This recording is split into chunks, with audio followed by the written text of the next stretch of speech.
नमस्कार, स्वागत है आप सभी का न्यूज 21 में। मैं हूं आपके साथ हर्षदा जोशी। आप खबरें अन्य राज्यों से। उत्तर प्रदेश सरकार के मुखिया योगी आदित्यनाथ के सख्त निर्देशों के बावजूद उन्नाव में शिक्षा विभाग अपने कारनामों से बाज नहीं आ पा रहा। ऐसा ही एक मामला असोहा क्षेत्र के मिरीकला सरकारी स्कूल से सामने आया, जहां की एक शिक्षिका खुद विद्यालय की खामियों को उजागर करती नजर आई। प्रदेश सरकार द्वारा शिक्षा के स्तर को सुधारने और विभिन्न अभियानों को लागू करने के लिए किए जा रहे प्रयासों पर विभागीय अधिकारियों और कर्मचारियों द्वारा लापरवाही की जा रही है। हालांकि सरकार की सख्ती के बावजूद शिक्षा विभाग के कर्मचारियों पर इसका कोई असर नहीं दिखता। अब देखना होगा कि सरकार के इन अभियानों पर इसका क्या असर पड़ेगा और शिक्षा विभाग ऐसे गैर जिम्मेदार कर्मचारियों के खिलाफ क्या एक्शन लेती है। ये घटना प्रदेश में शिक्षा के सुधार अभियानों की स्थिति पर सवाल खड़े करती हुई दिखाई देती है। उन्नाव से वीरेंद्र कुमार की स्पेशल रिपोर्ट।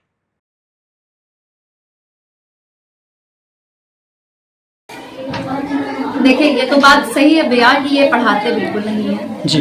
और इवन यहाँ तक मैं जो खंड शिक्षा अधिकारी सर हमारे हैं विनय सर, वो यहाँ जब से आए हैं तब से मैंने बार बार उनसे मौखिक रूप से बार बार ये बात बोली, तो उन्होंने कभी भी कोई संज्ञान नहीं लिया जी। और इवन फिर उसी का ये नतीजा हुआ कि अभी जिस दिन 13 सितंबर की घटना है, तो इंस्पायर्ड अवार्ड इस समय हमारे यहाँ चल रहा है जी। तो इस समय हमारे यहाँ जो हमारी मंजू कनौजिया मैडम जो हमारी इंचार्ज शिक्षिका हैं वो सीसीएल पे चल रही हैं, और दूसरी जो सहायक शिक्षिका हैं श्रीमती अरुणा पाल वो भी सीसीएल पर चल रही हैं। एक अनुदेशक जो हैं श्री अब्दुल गफ्फार खेलकूद के हैं, वो आत्मरक्षा प्रशिक्षण पर हैं, धन्नीपुर में अटैच हैं और ये उनका दूसरा महीना है।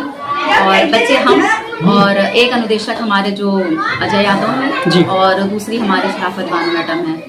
तो अजय यादव सर जो है वो कंप्यूटर के अनुदेशक हैं, लेकिन सर क्योंकि देखिए 10 सब्जेक्ट हैं हमारे, 10-11 सब्जेक्ट हैं, ठीक है, क्योंकि गृह शिल्प और कृषि विज्ञान, गृह शिल्प जो है वो लड़कियां पढ़ती हैं और कृषि विज्ञान लड़के पढ़ते हैं, तो वो मिला के 11 सब्जेक्ट हो जाते हैं, ठीक है। तो सर अगर 6 टीचर हैं तो जाहिर सी बात है 11 सब्जेक्ट हैं तो सारे टीचरों को कम से कम 2 सब्जेक्ट तो दिए ही जाएंगे, बिल्कुल।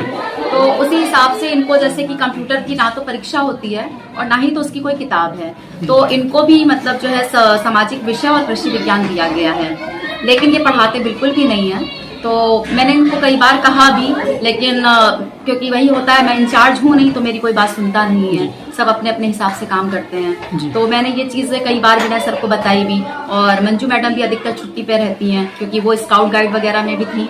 तो एक बच्चे ने वीडियो कैमरे के आगे दिया, अपना नाम ना बताते हुए उसने कहा कि मेरा नाम ओपन ना किया जाए। इनका अजय सर का जो सोशल मीडिया में वर्जन होता है कि सोशल मीडिया ये आके बना लेते हैं हमारे क्लास में, और केवल वीडियो बनाने के बाद ये फिर चले जाते हैं, ना कंप्यूटर का नॉलेज देते हैं ना कृषि का नॉलेज देते हैं। तो कहाँ तक इसमें सत्यता है? सर ये तो आप बच्चों से ही पूछ लीजिए क्या सत्यता है जी। बिल्कुल, मैं क्या बताऊं आपको, बच्चे खुद ही बता देंगे कि ये वीडियो ही केवल बनाते हैं कि पढ़ाते नहीं है। क्योंकि मुझसे तो मैंने जब भी इनसे कहा तो इन्होंने यही बोला कि मैं केवल कंप्यूटर पढ़ाऊंगा, इसके अलावा मैं कुछ नहीं करूंगा। और कंप्यूटर भी ये पढ़ाते नहीं है फिलहाल, कभी कदार बस वही वीडियो बनाने के लिए इन्होंने शायद कुछ कंप्यूटर का कुछ प्रोजेक्ट वगैरह कुछ वो बनवाया था, है ना, तो उसके बाद वो भी इन्होंने सोशल मीडिया पे शेयर किया। फिर बच्चों को बस कंप्यूटर थोड़ा बहुत जो पढ़ा के फिर उसको शेयर कर देते हैं, मतलब उसके बाद ये कुछ भी नहीं करते हैं। अभी जब मेरी 13 सितंबर को जब ये घटना हुई है, उसके बाद जब सत्र परीक्षा स्टार्ट हुई 18 सितंबर से, तो उस दिन भी सर इन्हीं का बल्कि पेपर था कृषि विज्ञान का, पहली पाली में। सर मैं इनसे बोलती रही कि वहीं पर बैठे थे ये, और मैंने इनसे कहा कि कम से कम पेपर तो लिख दो चल के, इन्होंने पेपर भी नहीं लिखा। तो खैर कोई बात नहीं, मैंने ये भी बात संकुल ग्रुप में बताई और फिर मेरी एसडीआई सर से बात भी हुई। मैंने कहा सर मैं अकेले इतने सारे बच्चों की परीक्षा नहीं करा पाऊंगी, किसी को सर अटैच करने की कृपा करें, मगर मेरी कोई सुनवाई नहीं हुई। फिर सर सेकंड पाली की परीक्षा में भी वो तो खैर नहीं उठे, लेकिन हाँ शराफत मैडम आई, फिर उन्होंने खेल और स्वास्थ्य उन्होंने लिखा और उसके बाद वो नहीं उठे। फिर दूसरे दिन सर इन लोगों ने छुट्टी कर ली, दूसरे दिन इन्हीं का सामाजिक विषय का पेपर था और दोनों ही लोग सीएल पर चले गए। और इवन यहाँ तक ये बच्चों से कहकर भी मतलब इन्होंने कहा भी कि मैं छुट्टी पर जा रहा हूँ, नहीं तो कल मुझको मेरा पेपर है और ये मुझसे कहेंगी पेपर लेने के लिए। और बच्चों ने मुझे सर दूसरे दिन बताया। उस दिन भी सर हमारे 123 बच्चे थे।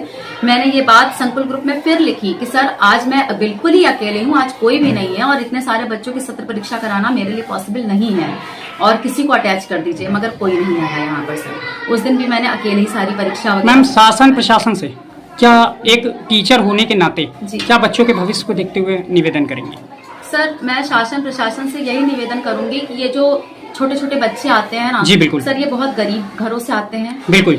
और सर इनका जो भविष्य इस तरह से शासन प्रशासन सब मिलकर जो है बर्बाद कर रहे हैं, उसको ना करें और सच्चाई को सुने। अगर कहीं पर कोई दिक्कतें आ रही हैं, अगर किसी अधिकारी से छोटे स्तर पे कोई बात कही जा रही है, तो अगर वो उसी स्तर पे उस चीज को सॉल्व कर दें तो शायद ये मामला आगे बढ़े ही ना।